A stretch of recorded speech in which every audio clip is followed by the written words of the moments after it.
Allah Bapa kami yang bertahta di dalam kerajaan sorga, ini kami Tuhan membuka hati untuk diajari oleh firman Tuhan. Karena firman Tuhan menguduskan hidup kami. Kami bersyukur kepadamu Bapa, biarlah waktu yang berharga ini kami persembahkan ke dalam tangan Tuhan, dan Engkau Allah yang bekerja mendatangkan kebaikan bagi kami, dan kami siap untuk mendengarkan firman-Mu. Di dalam nama Tuhan Yesus kami berdoa dan mengucap syukur. Amin. Silakan duduk kembali. Shalom bagi kita semuanya.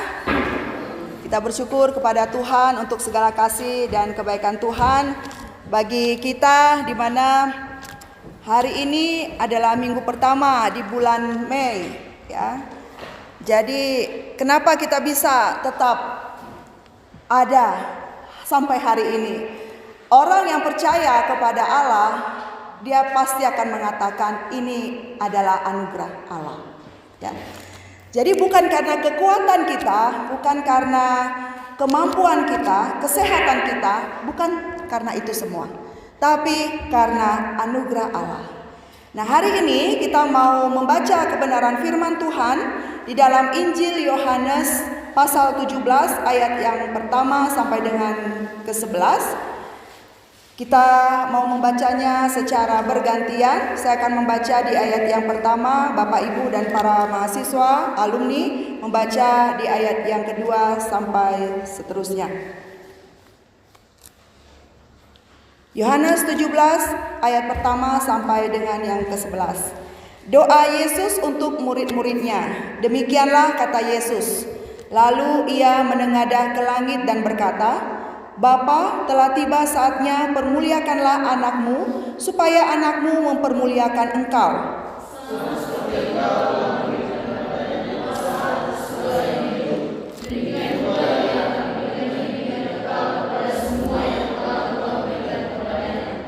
Inilah hidup yang kekal itu, yaitu bahwa mereka mengenal engkau satu-satunya Allah yang benar, dan mengenal Yesus Kristus yang telah engkau utus.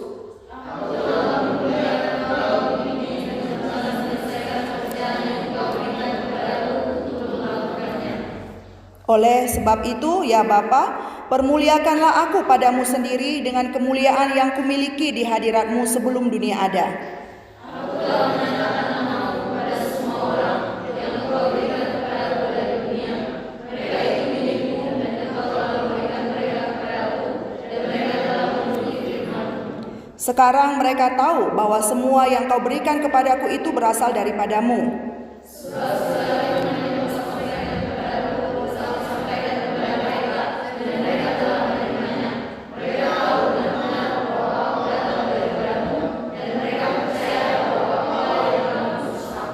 Aku berdoa untuk mereka, bukan untuk dunia aku berdoa, tetapi untuk mereka yang telah Engkau berikan kepadaku, sebab mereka adalah milik-Mu.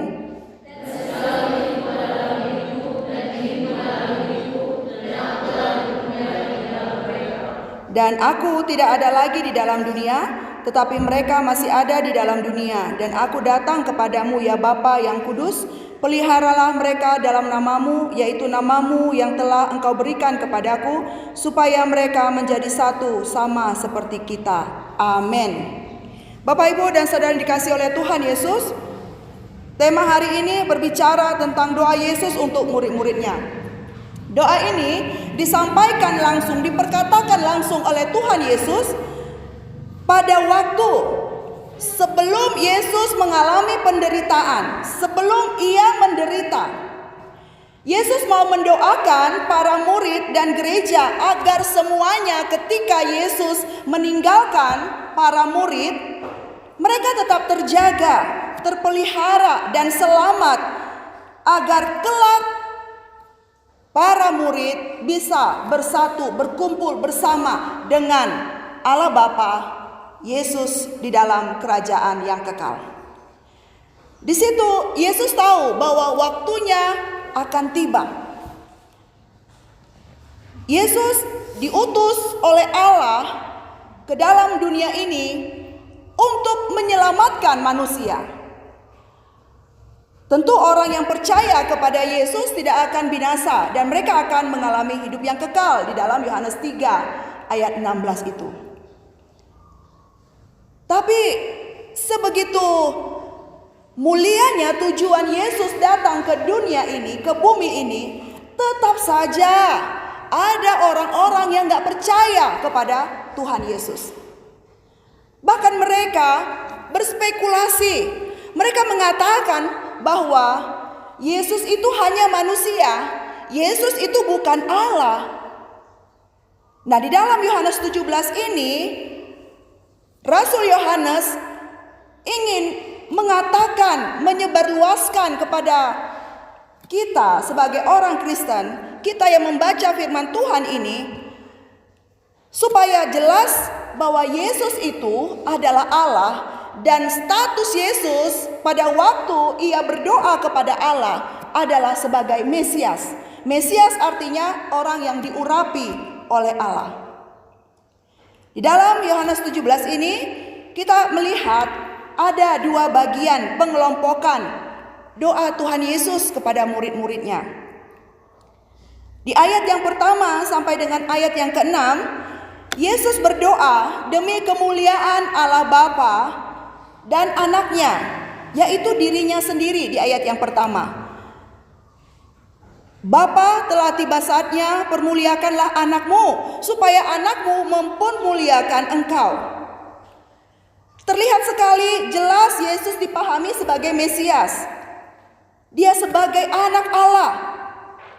Kehadiran Yesus di dunia ini untuk menyaksikan kasih Allah kepada manusia, untuk mewujudkan kasih Allah Bapa lewat Yesus Kristus.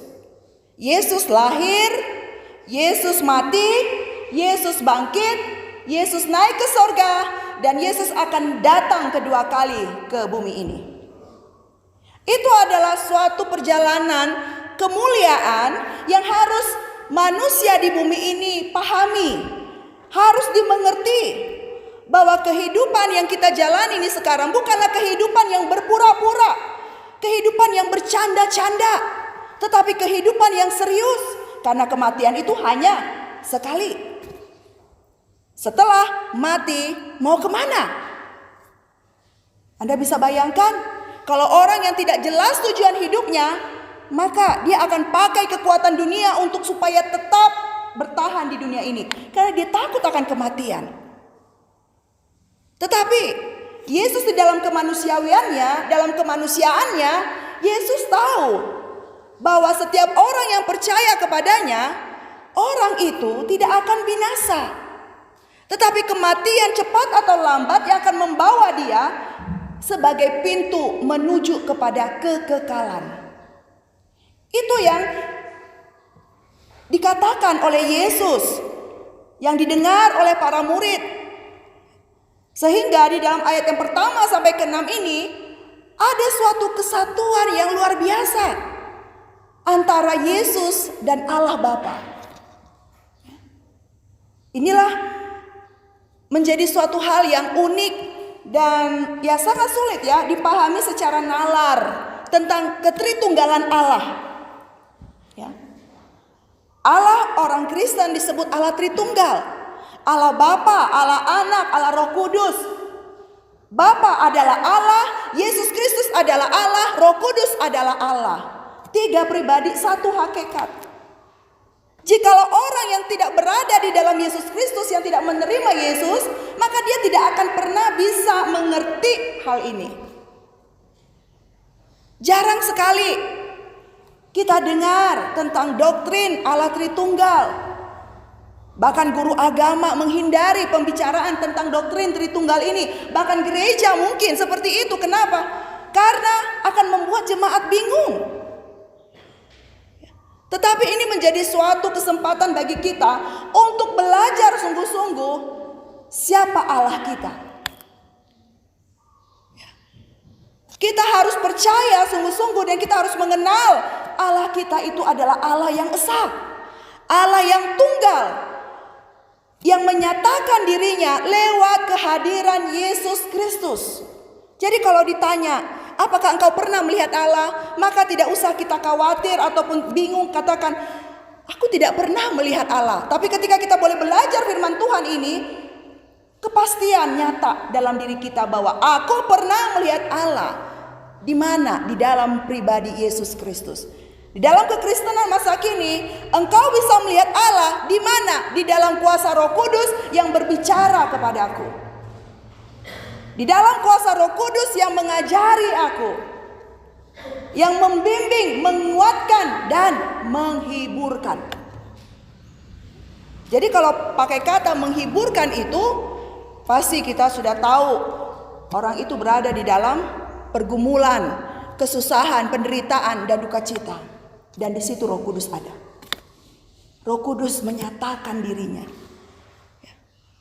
Walaupun kita ditinggal oleh orang yang terkasih, tetapi kita bisa tetap kuat, kita bisa tetap tabah. Itu karena kuasa Roh Kudus yang terlihat di dalam dirinya.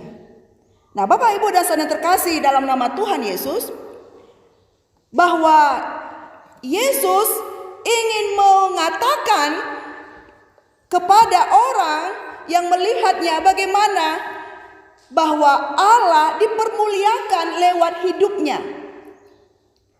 Di ayat 4 ya, aku telah mempermuliakan engkau di bumi dengan jalan menyelesaikan pekerjaan yang engkau berikan kepadaku untuk melakukannya.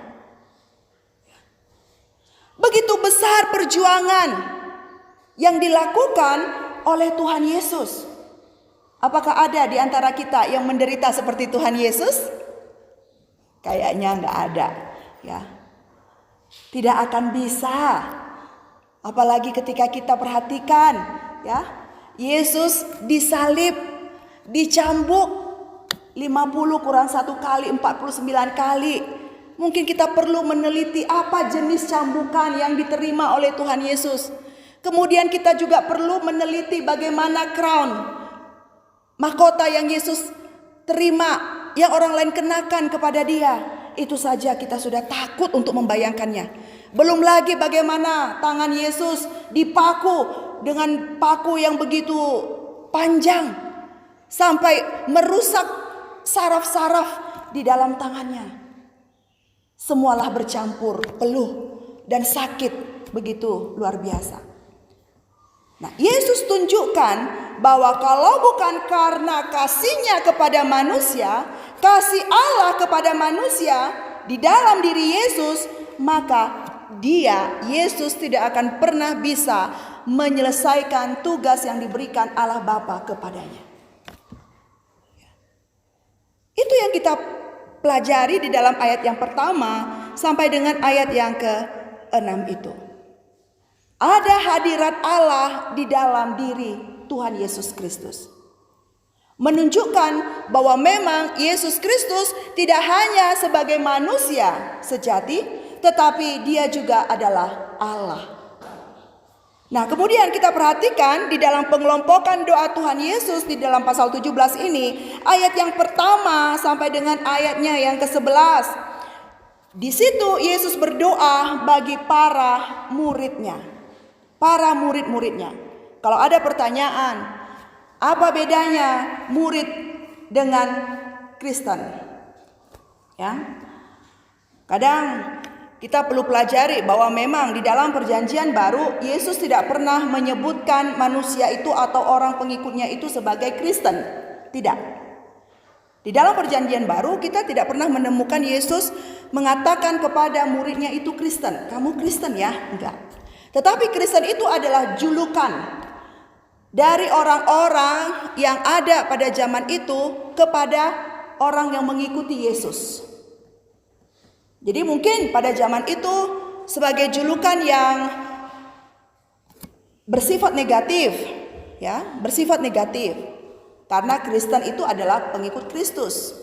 Ya, berarti orang yang follower kepada Yesus Kristus. Nah, tetapi sudah jelas sekali Yesus mengatakan setiap orang yang mengikutnya itu adalah murid-muridnya. Gitu ya. Jadi memang ada perbedaan antara Kristen dan juga murid. Menjadi orang Kristen itu mudah, gitu ya. Tetapi untuk menjadi murid Kristus itu sulit. Menjadi orang Kristen ya cukup kita membuka hati, menerima Yesus, ya, Kemudian kita lahir baru. Kemudian Anda lihatlah, kadang ada orang yang sudah lahir baru juga jatuh ke dalam dosa. Kadang ada orang yang rajin ke gereja juga jatuh ke dalam dosa. Ya. Seperti itulah Kristen. Tetapi kalau berbicara tentang murid, ada kriteria yang harus dia tunjukkan kepada gurunya. Apa itu? Ya ini menyangkal diri, memikul salib, dan mengikut Yesus. Itu di dalam Markus 8 ayat 34 dan senada juga dengan kitab-kitab Injil yang lainnya. Ya. Menyangkal diri artinya apa? Bukan lagi yang dia pikirkan tentang dia, tetapi dia memikirkan tentang Allah. Menyangkal diri, dia tidak lagi memusingkan apa yang akan dia minum, apa yang akan dia terima, apakah pujian atau cacian ketika dia melayani Tuhan. Tetapi bagaimana supaya apa yang dibebankan kepada dia oleh Allah, dia bisa kerjakan dengan tuntas. Ya. Nah, jadi menyangkal diri, kita membuang diri kita. Hidupku bukan diriku lagi, tetapi Kristus yang ada di dalam diriku. Sulit enggak itu ya? Ya kalau ditanya ya, sulit sekali. Mahasiswa STTUI bisa begitu Bu? Oke enggak artinya mahasiswa STTUI ya Bu ya? Mahasiswa STT Sekolah Tinggi Teologi seluruh Indonesia bisa enggak begitu Bu? Silakanlah dibuat penelitian ya. Mudah enggak menyangkal diri itu? Ya. Di saat pagi hari masih bermimpi, rupanya sudah harus doa saat teduh pagi-pagi. Ya. Di saat orang lain mengejek kita, kita harus membalas dia. Tetapi ketika sudah menyangkal diri, kita harus bisa genggam kepal tangan kuat-kuat. Aku tidak mau balas dia. Di saat kita ingin menggunakan waktu libur, jalan-jalan dengan teman-teman dengan alasan, ya kadang harus juga lah me time gitu ya, enjoy dengan teman-teman gitu ya. Tetapi kita bilang hari ini aku ada pelayanan, maaf ya. Dan banyak lagi contoh-contoh lain ya. Di saat anak-anak muda mengekspos tentang kejahatannya di masa lampau, kayaknya ya waktu menjadi manusia baru begitu ya, baru bertobat 1 bulan, 6 bulan, 1 tahun begitu, bangga sekali gitu ya anak-anak muda ini. Ya nih, aku ini ya dulu mantan preman loh. Ya. Setiap orang yang dipajak itu takut sama aku. Dari bapakku, dari opungku preman sampai aku preman. Dan puji Tuhan aku terpanggil menjadi hamba Tuhan. Itu luar biasa kan? Gak ada orang yang berani samaku. Wah dulu aku karate ban hitam gitu ya. Nah gak ada orang yang berani sama aku. Hebat aku kan gitu ya. Jadi mengekspos, menunjukkan kehebatannya gitu ya. Bangga ya. Dulu aku merokok lebih 5 pak. 1 hari 5 pak itu gimana ya? Ya, berat kali itu ya. Dulu aku merokok, wah sekarang wah aku nggak ngerokok lagi, tapi diam-diam bolehlah gitu ya kan. Ya. Menyangkal diri itu sulit, benar ya? Ya, menyangkal diri sulit. Tetapi itulah kriteria untuk menjadi seorang murid Kristus. Jadi nggak hanya bangga dengan sebutan menjadi Kristen, tetapi harus menyangkal diri. Nah kemudian memikul salib. Bukan maksudnya Anda berapa banyak orang di sini punya salib. Oh udah diambil ya salib kayu itu ya. Bukan setiap hari memikul salib begitu, bukan ya. Tetapi beban apa yang engkau terima dari Allah? Karena setiap orang yang lahir ke dunia ini mereka punya tugas masing-masing. Tugas yang dari Allah kepada dia. Sudah tahukah kita apa yang menjadi tugas kita? kita sudah mendapatkan apa yang menjadi tugas kita, maka kerjakanlah itu di dalam anugerah Allah. Maka kita tidak boleh takut lagi dengan godaan si jahat. Ibaratnya ada seorang ibu, dia mau pergi keluar kota. Kemudian ibu ini percaya sama anaknya gitu ya. Nanti mama hanya sehari aja kok keluar kota. Ya, ke Medan nanti pulang pergi. Nih mama buat ya list yang harus dikerjakan. Ini 1, 2, 3, 4. Ada 10. Terlalu banyak? Enggak mak, kecil lah itu kata anaknya kan. Sapu teras, cuci piring, cuci baju dan lain sebagainya. Oke, semuanya itu ya. Masak juga ya. Oke mak, ya. Nah kemudian mamanya pergilah kan. Rupanya apes sekali ya mamanya ini ya. Kenapa? Karena angkot gak ada. Setengah hari dia nunggu di jalan. Duh gimana ini ya. Pergi tadi pagi ya. Sampai jam 1 gak ada. Padahal kalau gak salah anaknya berpikir begini. Wah mamaku pasti datangnya sore atau malam. Ya udahlah gak apa-apalah. Mungkin sekitar jam 5 aku bisa lah cucikan semua itu 10 item itu gitu. Ya. Terus mamanya jumpa sama kawannya ngobrol-ngobrol. Gak jadi mamanya ke Medan. Keluar kota ya gak jadi. Terus pulanglah mamanya kan jam 4 ya sore gitu. Dilihat teras masih kotor, belum cuci piring dan lain sebagainya gitu ya. Kira-kira anaknya ini apa nggak bisa nggak dipercaya ya? Hanya bilang iya, cepat lama pergi, iya. Gitu ya. Terus mamanya bilang, wah kamu ini nggak bisa dipercaya ya. Mungkin banyak juga ya kita seperti itu ya.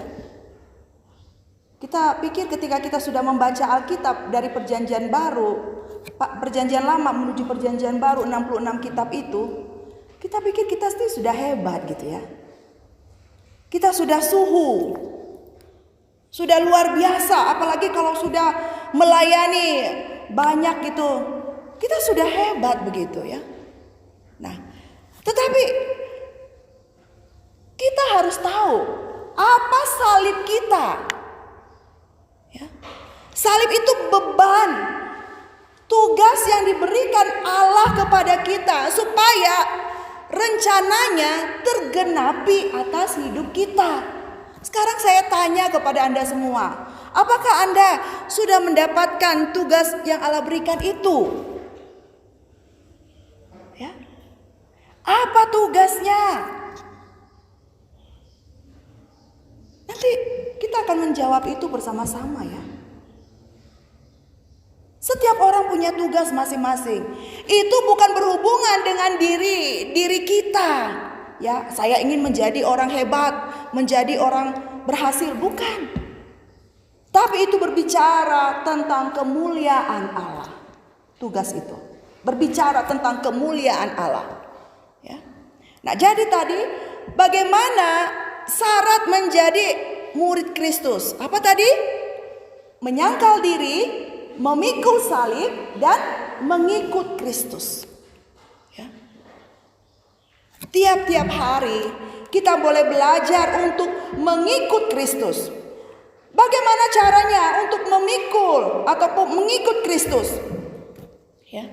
Berada di dalam suatu hubungan yang dekat dengan Tuhan, intim dengan Tuhan. Kita perlu dekat dengan guru kita supaya kita bisa belajar dari guru kita dan mengerti apa yang menjadi kemauan hatinya.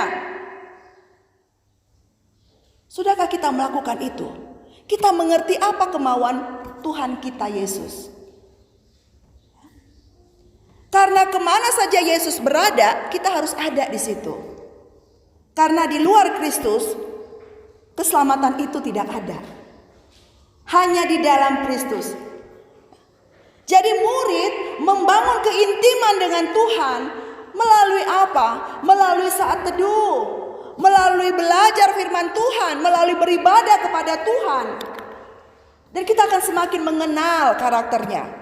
Itulah murid Kristus. Jadi kita tidak boleh bangga hanya sebagai seorang Kristen.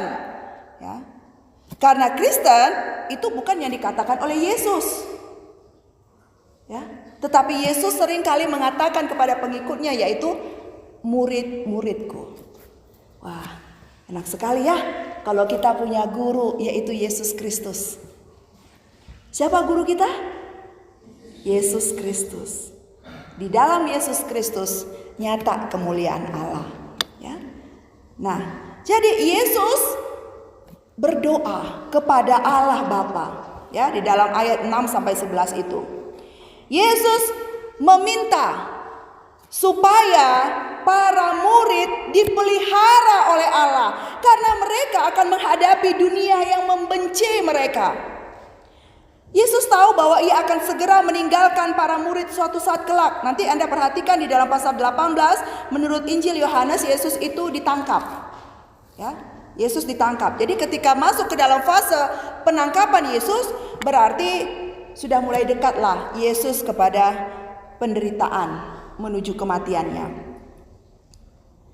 Yesus tahu bahwa ketika Yesus berada di banyak orang, di tengah masyarakat majemuk, orang melihat Yesus ini berbeda. Ketika Yesus nanti meninggalkan para murid, maka Yesus ingin supaya para murid juga berbeda. Kenapa? Karena Yesus juga membawa perbedaan. Ya. Nah, Yesus harus mengingatkan para murid supaya mereka memiliki tugas yang Allah inginkan untuk mereka lakukan di dunia ini. Apa itu? Ya, itulah tugas untuk memberitakan Injil. Yesus berdoa agar mereka tidak jatuh ke dalam pencobaan. Orang yang jatuh ke dalam pencobaan pasti dia akan binasa. Yesus ingin agar para murid bersaksi tentang Kristus di dunia ini. Memang selalu berbicara tentang memberitakan Injil, menjadi saksi bagi dunia ini. Orang yang sudah menerima Yesus sebagai juru selamatnya tidak akan mungkin tidak bersaksi. Pasti bersaksi, pasti melayani, pasti memberitakan Injil. Itu suatu hal yang menjadi suatu paket, ya.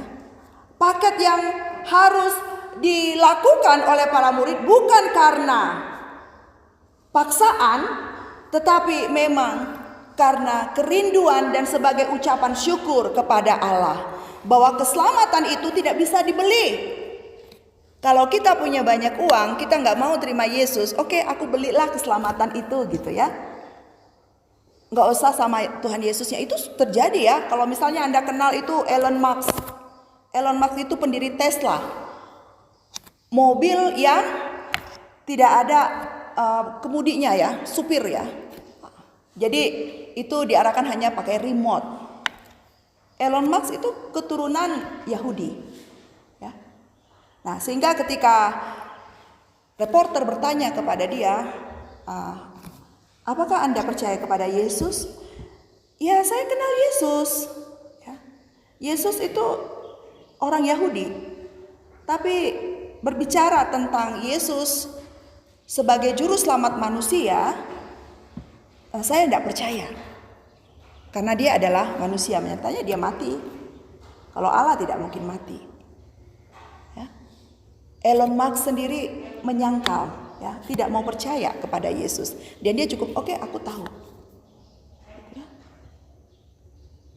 Sulit sekali orang percaya kepada Tuhan Yesus ya.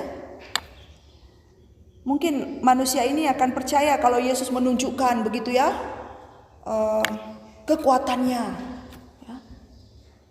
Dengan imajinasi kita yang begitu besar gitu ya. Orang yang kuat adalah orang yang punya prajurit. Itulah imajinasi manusia. Tetapi apa yang Anda pikirkan, apa yang manusia pikirkan, itu sudah terbalik dengan apa yang Allah inginkan. Memang dunia ini sudah terbalik, Bapak Ibu dan Saudara terkasih, ya. Jadi untuk apa kita percaya kepada apa yang dunia katakan? Kita harus percaya kepada apa yang Allah katakan lewat pembacaan firman Tuhan.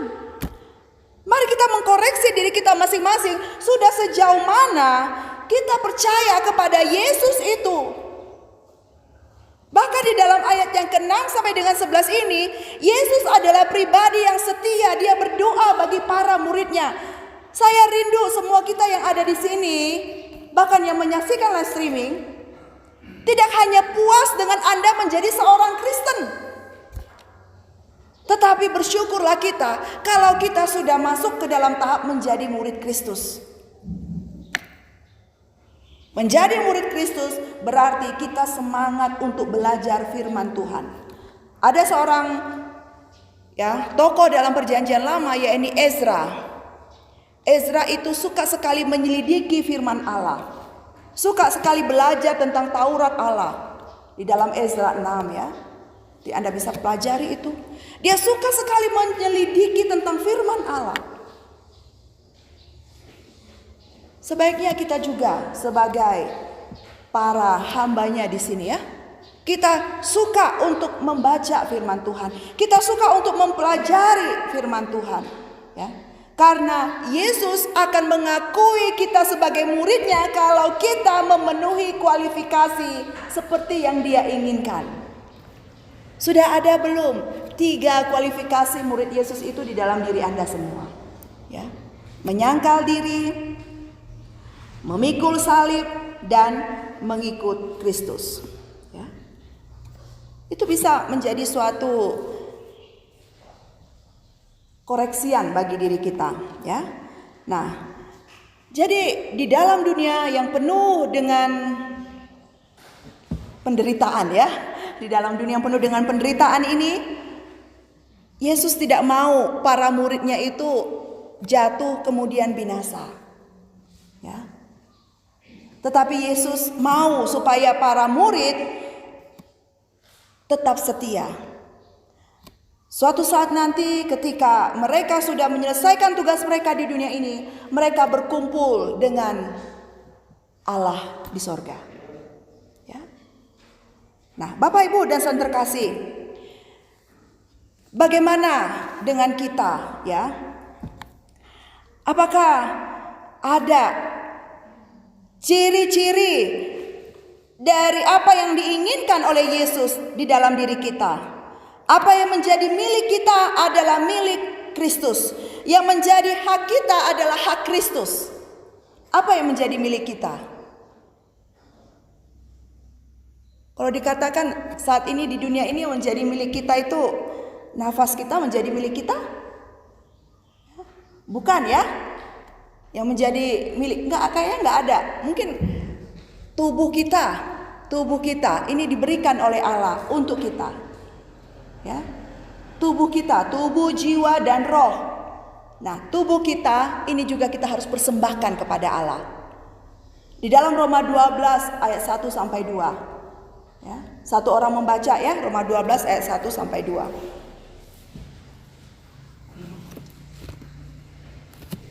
Silakan. Karena itu saudara, demi kemurahan Allah, supaya kami mempersembahkan tubuhmu sebagai persembahan yang hidup, yang kudus dan yang berkenan kepada Allah. Itu adalah ibadahmu yang sejati. Jangan kamu menjadi serupa dengan dunia ini, tapi berubahlah oleh kemampuan budimu, sehingga kamu dapat membedakan manakah kehendak Allah, apa yang baik dan yang berkenan kepada Allah dan yang sempurna. Amin. Terima kasih. Ya, di dalam Roma 12 itu tadi yang sudah dibaca ya. Bagaimana Tuhan memberikan kita tubuh ya. Ini adalah milik kita yang diberikan dari Allah kepada kita. Jadi kita harus mempersembahkan tubuh kita sebagai persembahan yang hidup, yang kudus dan yang berkenan kepada Allah. Makanya di dalam kekristenan ya, saya belakangan ini menonton film Viking gitu ya. Bagaimana Viking itu menjadi Kristen. Dipenuhi dengan tato dari dulu sampai dengan sekarang ya. Suku di Indonesia juga suka bertato gitu ya. Jadi dari situ saya lihat, wah berarti di dalam kekristenan tidak boleh ada tato maunya ya. Karena tato itu kan berarti merusak tubuh kita. Tapi ya karena manusia, karena kedegilannya ya, ingin dibilang sok hebat, sok kuat gitu ya. Sehingga jelas sekali walaupun di dalam Alkitab tidak tertulis ya bahwa hal itu ya ditentang oleh Allah, tetapi sudah jelas di dalam Roma 12 ini ya kita memiliki tubuh. Sebagaimana kita lahir tubuh kita mulus, tidak boleh ada ya tato begitu. Makanya kita juga ketika kembali juga ke sorga harus bersih juga. Seperti itu ya. Jadi tubuh kita adalah ibadah yang sejati. Kita persembahkan hidup kita, tubuh kita sebagai persembahan yang hidup, yang kudus dan yang berkenan kepada Allah. Itu ibadah yang sejati. Makanya orang Kristen setiap minggu harus rajin ke gereja, harus rajin beribadah. Walaupun sekarang ada digital religion namanya ya. Agama digital. Orang bisa beribadah tidak di dalam gereja, tetapi bisa lewat Zoom atau lewat online. Tapi di dalam kondisi pasca Covid seperti ini, ya maunya kembalilah ramai lagi gereja ya. Karena kalau bicara tentang pemakaman, gak mungkin secara online kan, dimakamkan secara online kan gak mungkin ya. Pasti ada kegiatan yang secara manual gitu ya. Nah, di zaman sekarang sudah marak dengan namanya digital religion. Jadi para mahasiswa, kalau Anda mendengar istilah digital religion itu sudah mendengar hari ini gitu ya, agama digital. Itu adalah cara manusia untuk mereka bisa datang beribadah kepada Allah walaupun gedung tidak ada ya. Fasilitas tidak ada, tapi mereka bisa terkoneksi dengan HP, dengan jaringan. Nah, seperti itu ya.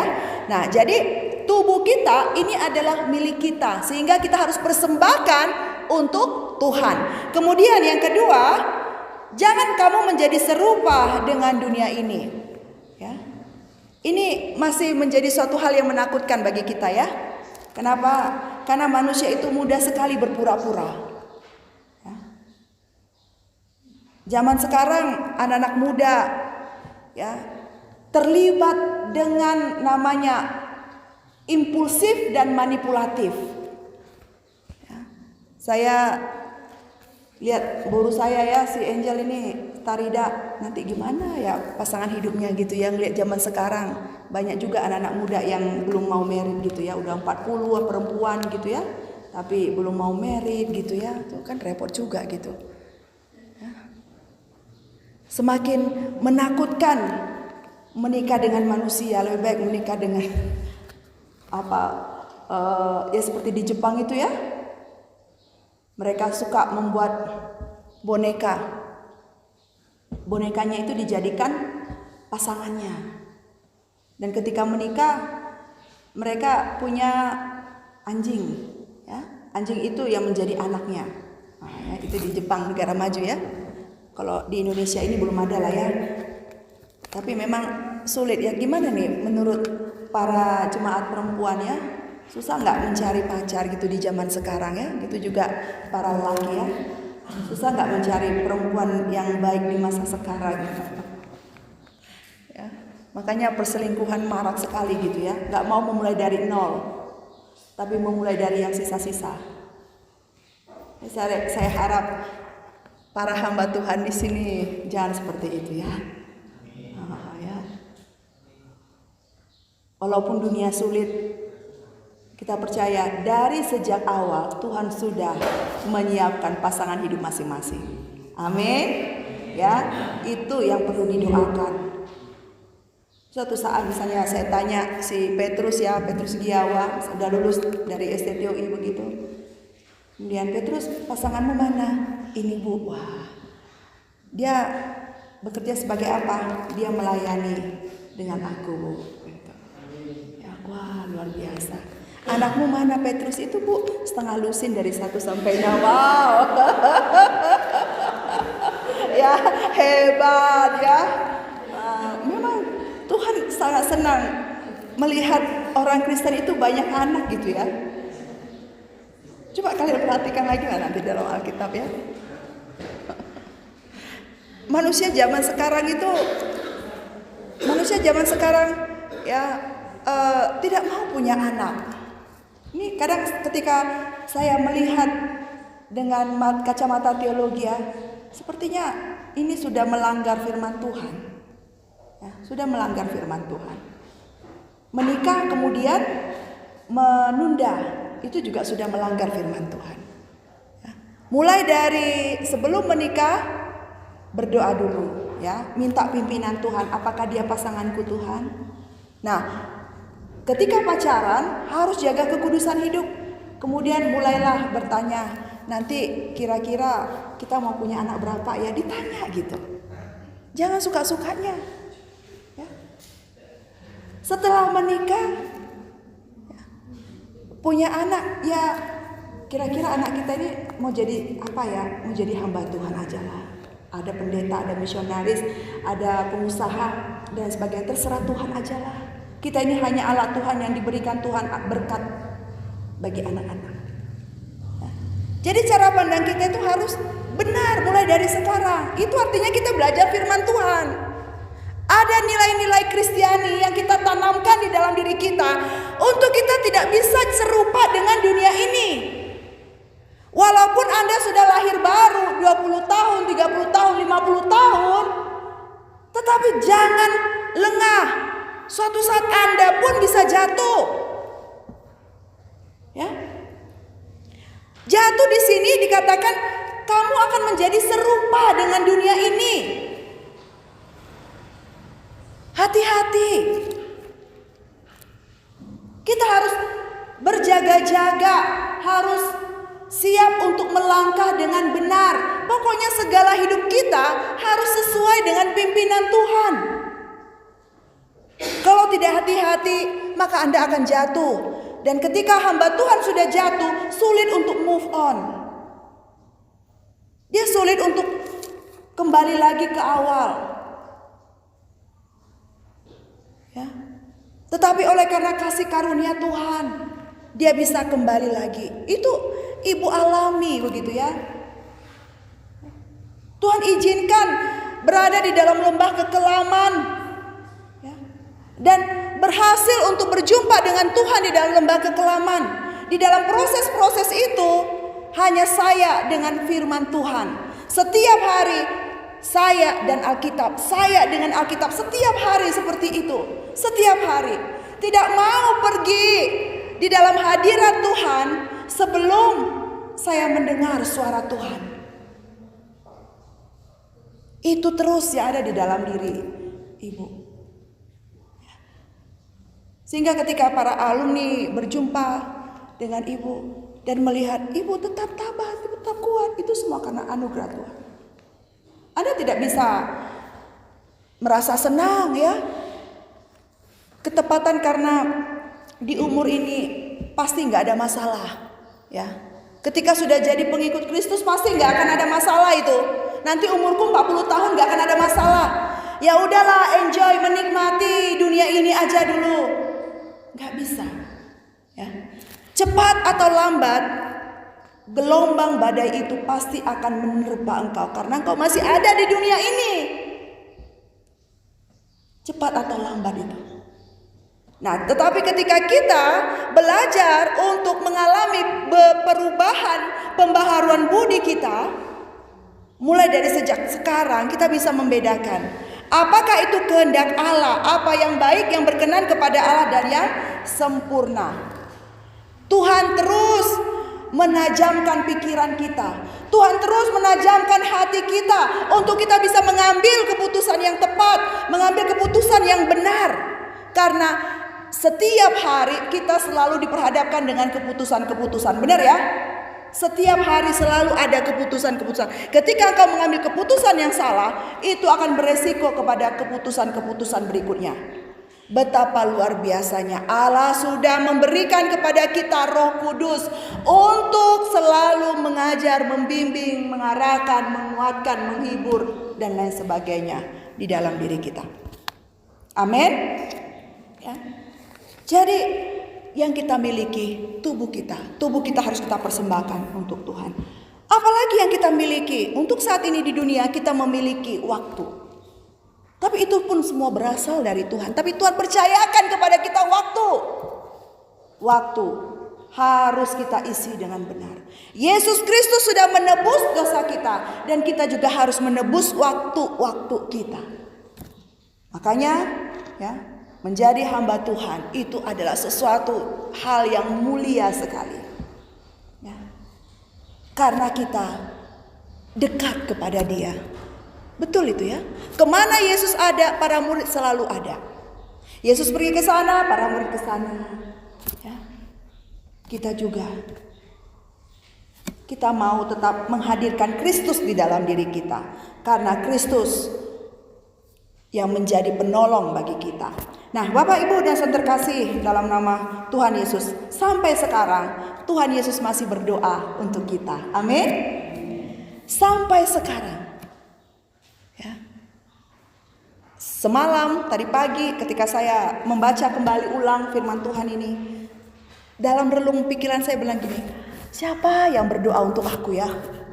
Kok saya bisa tetap kuat sampai sekarang gitu ya? Siapa yang berdoa untuk aku ya? Ada pertanyaan begitu. Kemudian pas hari ini firman Tuhan tentang doa Yesus untuk murid-muridnya. Puji Tuhan, Yesus yang berdoa untuk saya. Ya. Kiranya itu juga ya menjadi jawaban bagi Anda semua. Ya. Siapa yang berdoa untuk saya? Yesus tetap berdoa untuk kita sekarang. Ya. Sehingga kita tidak boleh menyakiti hatinya. Setiap hari bagaimana caranya kita harus menyenangkan hatinya. Menyenangkan hati Tuhan, menyenangkan hati Tuhan. Berkomitmen ya. Jadi menjadi pengikut Kristus tidak hanya menjadi suatu keputusan ya, keputusan, tetapi menjadi suatu komitmen. Ya, komitmen untuk kuat di dalam Tuhan ya. Jadi komitmen. Saya tidak tahu dosa-dosa kita semua ya. Tetapi kita harus berkomitmen untuk tinggalkan itu. Ya. Dosa yang lama udah dibuang saja. Ya. Jikalau ada godaan untuk kembali lagi ke dosa yang lama, lawan itu dengan kuasa Kristus. Ya. Anda mengikuti KKR 7 kali seminggu. Ya. KKR hari Senin, Selasa, Rabu, Kamis. Setiap hari ada KKR. Tapi Anda tidak berkomitmen. Ya. Itu ya agak sulit ya untuk Anda mengalami perubahan. Ya. Ya, mungkin dengan bahasa singkatnya sia-sia itu semua gitu ya. Jadi harus ada komitmen dalam diri kita. Komitmen yang mendasari akan kasih kita kepada Allah. Kasih yang sungguh-sungguh, kasih yang ajaib, kasih yang Allah berikan kepada kita di kayu salib itulah yang menyelamatkan kita. Sehingga kita bisa berbuah bagi Kristus. Ya. Kita mengikut Kristus, kita bisa menjaga kekudusan hidup kita, dan kita bisa mengalami kedewasaan iman. Itu yang Tuhan inginkan bagi kita. Banyak orang di luar sana masih suka menjadi seteru Allah. Ya. Jangan bingung yang mana ya orang yang harus kulayani ya. Di dalam Alkitab sudah jelas terlihat mana orang-orang yang akan calon-calon masuk ke neraka. Sudah ada. Orang pemabuk, orang penjudi, pezina, orang ya banci, ya orang yang pelacuran, itu tuh nggak akan masuk ke dalam kerajaan sorga. Itu sudah ada tanda-tandanya. Ya. Kalau kita lihat, waduh, makin banyak seperti itu.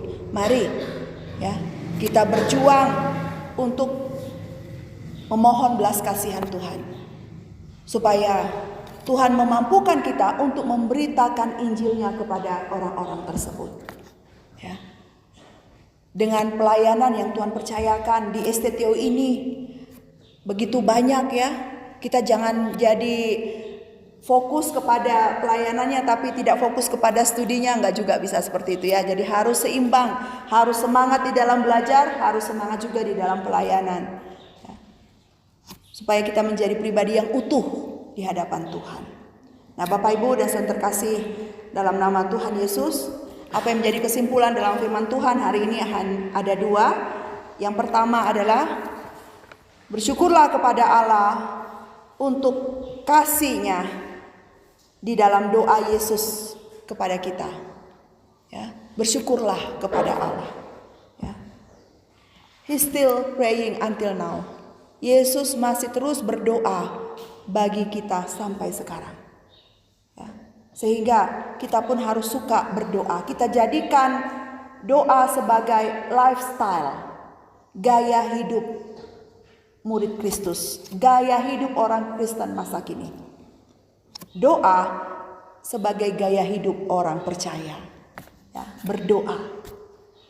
Segala sesuatu harus memulainya dengan doa. Amin.